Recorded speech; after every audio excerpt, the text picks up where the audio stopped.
আসসালামু আলাইকুম ভিউয়ার্স, সবাইকে ধন্যবাদ আমার চ্যানেল দেখার জন্য। আজকে যে গরুগুলো দেখতেছেন, এই খামারি অনেক পুরাতন খামারি। এই খামারির বয়স হচ্ছে ৮০+। সে দীর্ঘদিন যাবৎ ব্র্যাকেট সিমেন্ট ব্যবহার করে সে উন্নত লাভ করেছিল। কিন্তু মাঝখানে এসিআই সিমেন্ট দিয়ে এই দেখেন এই ছোটোগুলো বাছুর এগুলি তৈরি হয়েছে বিধায় আবার ঘুরে ফিরে সে ব্র্যাকেট সিমেন্ট ব্যবহার করতে আমাকে ফোন দিয়েছে। কারণ সে দেখছে যে ব্র্যাকেট সিমেন্টের কোনো বিকল্প হয় না। কারণ যারা নতুন খামারি তাদেরকে বলবো অবশ্যই ব্র্যাকেট সিমেন্ট ব্যবহার করবেন। কারণ অন্যান্য সিমেন্ট ব্যবহার করে আপনি খামার উন্নত করতে পারবেন না। যে যতই গল্প করুক, গল্প করলে শেষে দেখবেন যে জিরো।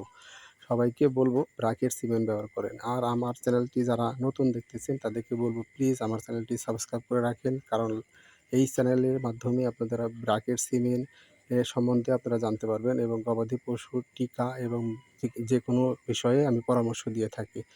আর এই যে দেখেন এটা হচ্ছে আমাদের ব্র্যাকেট সিমেন্টের বকনা। এটাকে আজকে ২১৭ নম্বর সিমেন্ট দিয়ে কৃত্রিম প্রজনন করলাম। সবাইকে ধন্যবাদ।